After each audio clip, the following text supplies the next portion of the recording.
अब हम इस अध्याय के प्रश्नोत्तर देखेंगे। पहला प्रश्न, मैग्नीशियम रिबन को हवा में जलाने से पहले साफ क्यों करना होता है? उत्तर है, मैग्नीशियम रिबन हवा की ऑक्सीजन से प्रतिक्रिया करके मैग्नीशियम ऑक्साइड बनाता है, जिसकी एक परत रिबन पर चढ़ जाती है जो इसे जलने से रोकती है। इसलिए रिबन को जलाने से पूर्व इस परत को हटाना होता है। दूसरा प्रश्न, इन रासायनिक प्रतिक्रियाओं के लिए संतुलित रासायनिक समीकरण लिखिए। पहला भाग है, हाइड्रोजन और क्लोरीन की प्रतिक्रिया से हाइड्रोजन क्लोराइड बनता है। सबसे पहले इनके केमिकल सिंबल्स लिखेंगे।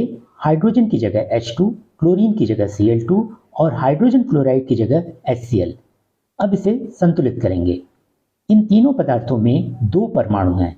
H2 में हाइड्रोजन के दो परमाणु, Cl2 में क्लोरीन के दो परमाणु, HCl में हाइड्रोजन का एक परमाणु और क्लोरीन का एक परमाणु है।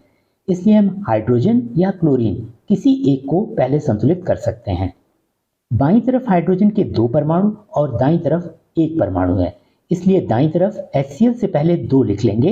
इस तरह दाईं तरफ भी हाइड्रोजन के दो परमाणु हो गए। क्लोरीन के भी बाईं और दाईं तरफ दो दो परमाणु हो गए और यह रासायनिक समीकरण संतुलित हो गया। दूसरा भाग, बेरियम क्लोराइड और एल्यूमिनियम सल्फेट की प्रतिक्रिया से बेरियम सल्फेट और एल्यूमिनियम क्लोराइड बनता है। अब हम बेरियम क्लोराइड की जगह BaCl2, एल्यूमिनियम सल्फेट की जगह Al2SO4 थ्राइस, बेरियम सल्फेट की जगह BaSO4 और एल्यूमिनियम क्लोराइड की जगह AlCl3 लिख लेंगे। इस तरह से हमें असंतुलित रासायनिक समीकरण मिल गया। अब हम इसे बैलेंस करेंगे। सबसे पहले हम उस पदार्थ को देखेंगे जिसमें परमाणुओं की संख्या सबसे ज्यादा है। एल्यूमिनियम सल्फेट में एल्यूमिनियम के परमाणुओं की संख्या 2, सल्फर के परमाणुओं की संख्या 1 गुणे 3 यानी 3 और ऑक्सीजन के परमाणुओं की संख्या 4 गुणे 3 यानी 12 है। इनमें ऑक्सीजन के परमाणुओं की संख्या सबसे ज्यादा है, इसलिए हम सबसे पहले ऑक्सीजन को बैलेंस करेंगे।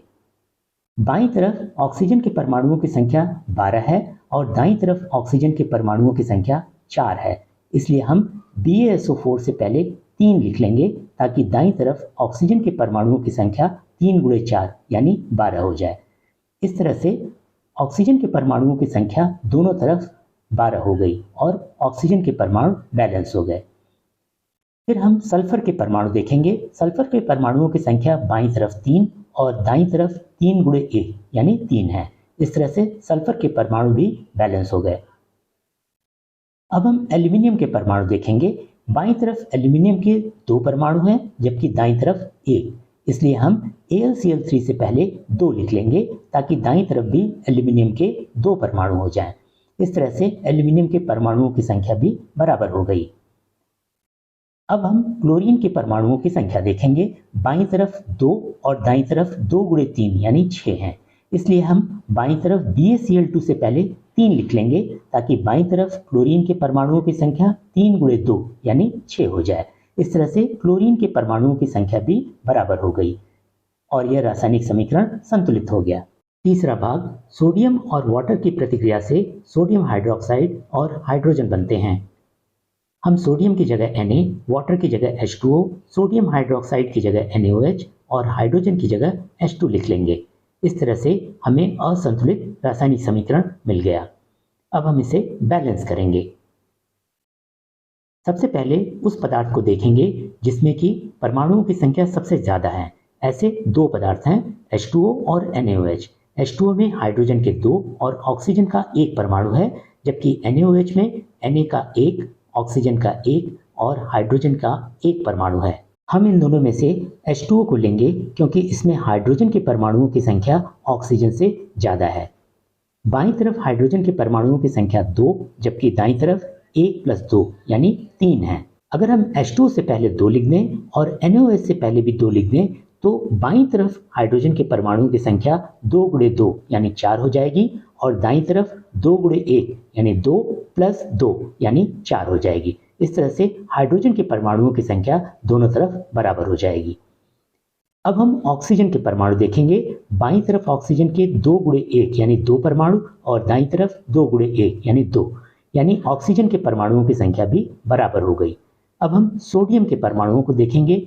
बाईं तरफ सोडियम का एक परमाणु जबकि दाईं तरफ 2 गुणे 1 यानी 2 परमाणु हैं, इसलिए हम Na से पहले 2 लिख लेंगे। इस तरह से यह रासायनिक समीकरण संतुलित हो जाएगा। तीसरा प्रश्न, हमें इन रासायनिक प्रतिक्रियाओं का संतुलित समीकरण लिखना है और इनकी अवस्था भी दिखानी है। पहला भाग है बेरियम क्लोराइड और सोडियम सल्फेट के एक्वस सॉल्यूशन की प्रतिक्रिया से बेरियम सल्फेट का अवक्षेप और सोडियम क्लोराइड का सॉल्यूशन बनता है।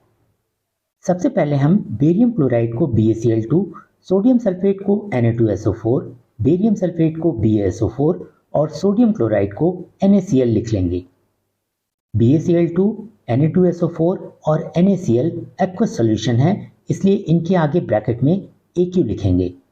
BaSO4 का अवक्षेप है, इसलिए इसके आगे S लिखेंगे, S यानी सॉलिड। अवक्षेप सिंबल डाउन एरो को दिखाएंगे। अब हम इस केमिकल इक्वेशन को बैलेंस करेंगे। Na2SO4 में परमाणुओं की संख्या सबसे ज्यादा है, जिसमें सोडियम के 2 परमाणु, सल्फर का 1 और ऑक्सीजन के 4 परमाणु हैं। क्योंकि ऑक्सीजन के सबसे ज्यादा परमाणु हैं, इसलिए सबसे पहले हम ऑक्सीजन को बैलेंस करेंगे। बाईं तरफ ऑक्सीजन के 4 परमाणु और दाईं तरफ भी 4 परमाणु हैं, यानी ऑक्सीजन पहले से ही बैलेंस्ड है। फिर हम सोडियम के परमाणु को बैलेंस करेंगे। बाईं तरफ सोडियम के 2 परमाणु और दाईं तरफ 1 परमाणु है, इसलिए NaCl से पहले 2 लिख लेंगे, तो दाईं तरफ भी सोडियम के 2 परमाणु हो जाएंगे। इस तरह से सोडियम के परमाणु बैलेंस हो गए और ये केमिकल इक्वेशन भी बैलेंस हो गई। दूसरा भाग है सोडियम हाइड्रोक्साइड और हाइड्रोक्लोरिक एसिड के एक्वस सॉल्यूशन की प्रतिक्रिया से सोडियम क्लोराइड और वाटर बनता है।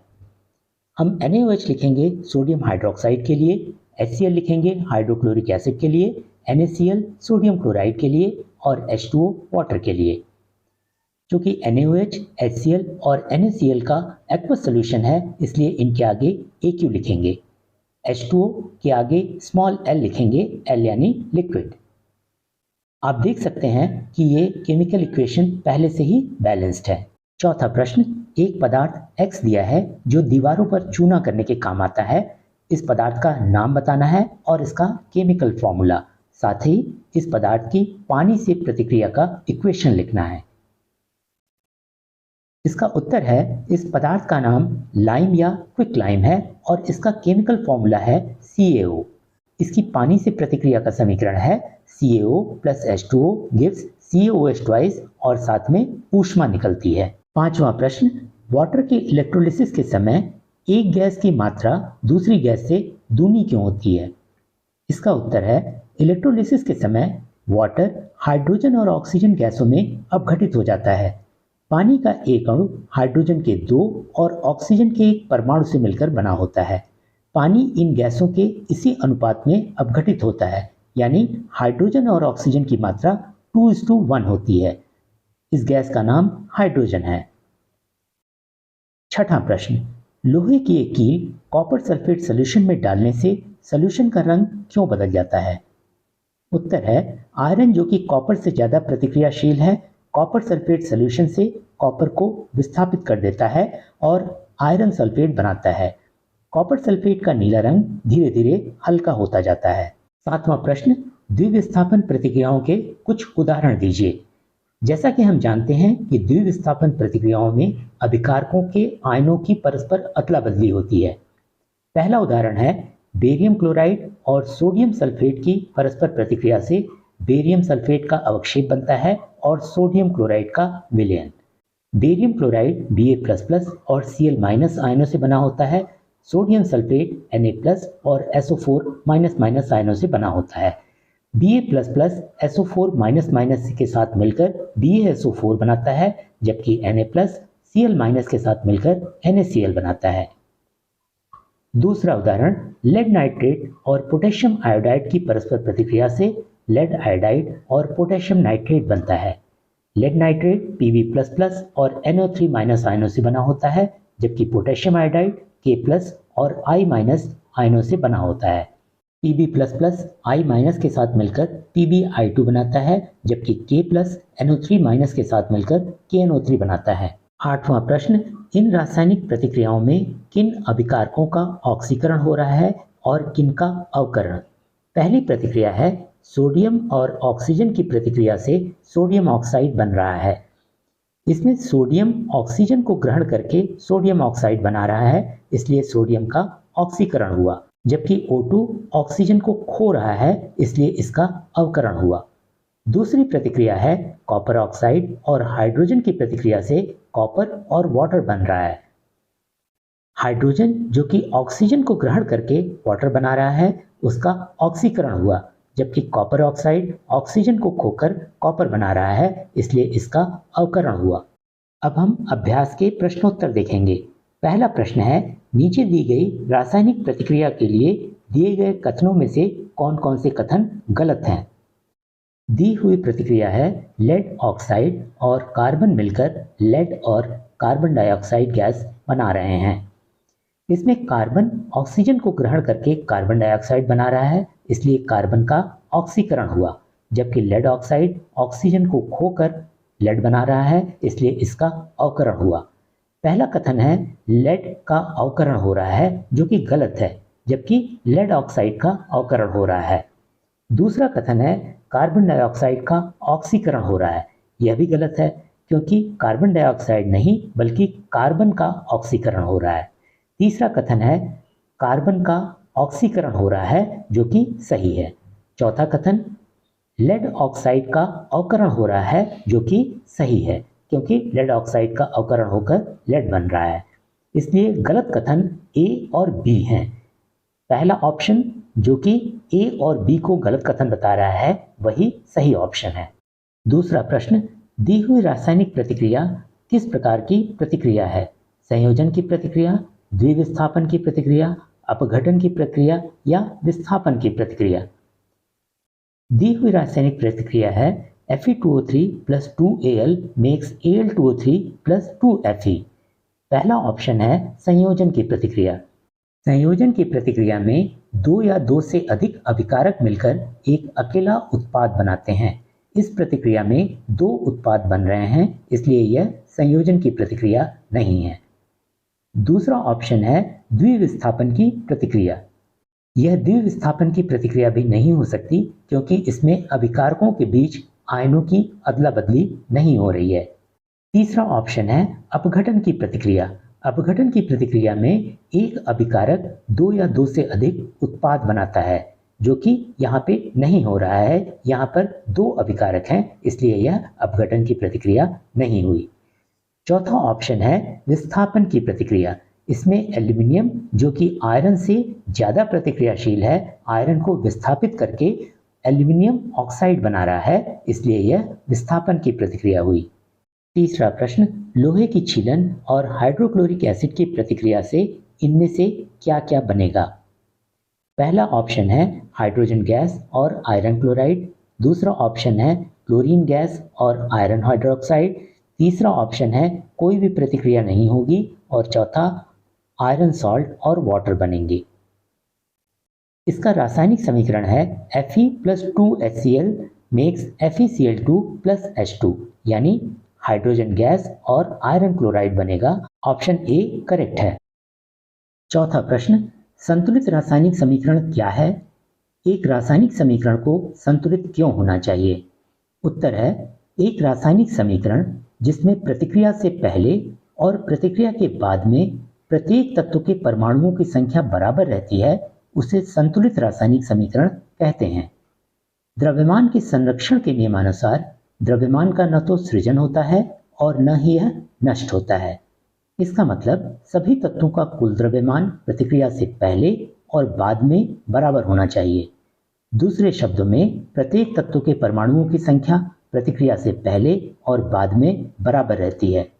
पांचवा प्रश्न, निम्नलिखित कथनों को उनके रासायनिक समीकरणों में परिवर्तित कीजिए और फिर उन्हें संतुलित कीजिए। पहला कथन है हाइड्रोजन गैस और नाइट्रोजन गैस की परस्पर प्रतिक्रिया से अमोनिया बनता है। हम हाइड्रोजन की जगह H2, नाइट्रोजन की जगह N2 और अमोनिया की जगह NH3 लिखेंगे।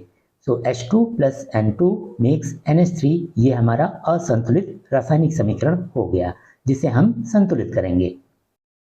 सबसे पहले हम उस पदार्थ को देखेंगे जिसमें परमाणुओं की संख्या सबसे ज़्यादा है। NH3 में 4 परमाणु हैं, नाइट्रोजन का 1 और हाइड्रोजन के 3। इनमें भी हाइड्रोजन के परमाणुओं की संख्या नाइट्रोजन से ज़्यादा है, इसलिए हम हाइड्रोजन को पहले बैलेंस करेंगे। दाईं तरफ हाइड्रोजन के परमाणुओं की संख्या 3 और बाईं तरफ 2 है, इसलिए दोनों तरफ हमें परमाणुओं की संख्या 2 गुणे 3 यानी 6 करनी होगी। NH3 से पहले हम 2 लिख देंगे और H2 से पहले 3 लिख देंगे। इस तरह से बाईं तरफ परमाणुओं की संख्या 3 गुणे 2 यानी 6 हो जाएगी और दाईं तरफ 2 गुणे 3 यानी 6 हो जाएगी। इस तरह से हाइड्रोजन के परमाणुओं की संख्या बराबर हो गई। अब हम नाइट्रोजन के परमाणु देखेंगे। बाईं तरफ नाइट्रोजन के परमाणुओं की संख्या 2 और दाईं तरफ भी 2 है। इस तरह से यह रासायनिक समीकरण संतुलित हो गया। दूसरा कथन है, हाइड्रोजन सल्फाइड गैस को हवा में जलाने पर पानी और सल्फर डाइऑक्साइड बनता है। हम हाइड्रोजन सल्फाइड की जगह H2S, हवा के लिए ऑक्सीजन O2 लिखेंगे, सल्फर डाइऑक्साइड के लिए SO2 और पानी के लिए H2O लिखेंगे। इस तरह से हमें असंतुलित रासायनिक समीकरण मिल जाएगा, जिसे हम संतुलित करेंगे। बाईं और दाईं तरफ हाइड्रोजन और सल्फर के परमाणुओं की संख्या बराबर है, सिर्फ ऑक्सीजन के परमाणुओं की संख्या असंतुलित है। बाईं तरफ ऑक्सीजन के परमाणुओं की संख्या 2 जबकि दाईं तरफ 2 + 1 यानी 3 है। इसलिए हम ऑक्सीजन के परमाणुओं की संख्या 2 गुणे 3 यानी 6 कर देंगे। हम O2 से पहले 3 लिख देंगे जबकि SO2 से पहले 2 और H2O से पहले भी 2 लिख देंगे। इस तरह से बाईं तरफ ऑक्सीजन के परमाणुओं की संख्या 3 गुणे 2 यानी 6 हो जाएगी। दाईं तरफ ऑक्सीजन के परमाणुओं की संख्या 2 गुणे 2 यानी 4 प्लस 2 गुणे 1 यानी 2, टोटल 6 हो जाएगी। इस तरह से ऑक्सीजन के परमाणुओं की संख्या संतुलित हो जाएगी। ऑक्सीजन के परमाणु तो संतुलित हो गए, लेकिन हाइड्रोजन और सल्फर के परमाणु असंतुलित हो गए। बाईं तरफ हाइड्रोजन के 2 परमाणु और दाईं तरफ 2 गुणे 2 यानी 4 परमाणु हो गए। इसलिए H2S से पहले 2 लिखना होगा ताकि बाईं तरफ भी हाइड्रोजन के 2 गुणे 2 यानी 4 परमाणु हो जाएं। अब सल्फर के भी परमाणु बैलेंस हो गए। इस तरह से यह रासायनिक समीकरण संतुलित हो गया। तीसरा कथन है, बेरियम क्लोराइड और एल्यूमिनियम सल्फेट की परस्पर प्रतिक्रिया से एल्यूमिनियम क्लोराइड बनता है और बेरियम सल्फेट का अवक्षेप। हम बेरियम क्लोराइड की जगह BaCl2, एल्यूमिनियम सल्फेट की जगह Al2SO4 थ्राइस, बेरियम सल्फेट की जगह BaSO4 और एल्यूमिनियम क्लोराइड की जगह AlCl3 लिख लेंगे। हम इस रासायनिक समीकरण को पहले भी संतुलित कर चुके हैं। इसका संतुलित समीकरण है 3BaCl2 + Al2SO4 thrice makes 3BaSO4 + 2AlCl3। आखिरी कथन है, पोटेशियम धातु पानी से प्रतिक्रिया करके पोटेशियम हाइड्रोक्साइड और हाइड्रोजन गैस बनाती है। हम पोटेशियम की जगह K, पानी की जगह H2O, पोटेशियम हाइड्रोक्साइड की जगह KOH और हाइड्रोजन की जगह H2 लिख लेंगे। इस तरह से हमें असंतुलित रासायनिक समीकरण K + H2O makes KOH + H2 मिल गया, जिसे हम संतुलित करेंगे। बाईं तरफ हाइड्रोजन के परमाणुओं की संख्या 2 जबकि दाईं तरफ 1 + 2 यानी 3 है। हम इन परमाणुओं की संख्या को 4 कर सकते हैं। इसके लिए बाईं तरफ H2O से पहले 2 और दाईं तरफ KOH से पहले 2 लिख लेंगे ताकि बाईं तरफ हाइड्रोजन के परमाणुओं की संख्या 2 गुणे 2 यानी 4 हो जाए और दाईं तरफ 2 गुणे 1 2 + 2 यानी 4 हो जाए। इस तरह से हाइड्रोजन के परमाणुओं की संख्या संतुलित हो गई। अब हम पोटेशियम के परमाणुओं को देखेंगे। बाईं तरफ पोटेशियम का 1 परमाणु जबकि दाईं तरफ 2 परमाणु हैं। इसलिए K से पहले 2 लिख लेंगे ताकि पोटेशियम के परमाणुओं की संख्या दोनों तरफ 2 हो जाए। इस तरह से यह रासायनिक समीकरण संतुलित हो गया। छठा प्रश्न, दिए गए रासायनिक समीकरणों को संतुलित कीजिए। आप इन्हें खुद से संतुलित कर सकते हैं और अपना आंसर यहाँ मैच कर सकते हैं। आगे आने वाले सभी प्रश्नों के उत्तर यहाँ लिखे हुए हैं। आप उन्हें ट्राई कीजिए। उत्तर को मैच करने के लिए वीडियो को पॉज कर सकते हैं।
अगर आपको कोई प्रश्न पूछना है तो हमारे डिस्कॉर्ड सर्वर को ज्वाइन कर सकते हैं। लिंक नीचे डिस्क्रिप्शन बॉक्स में दी हुई है। यदि आपने हमारे चैनल को अभी तक सब्सक्राइब नहीं किया है तो अवश्य करें।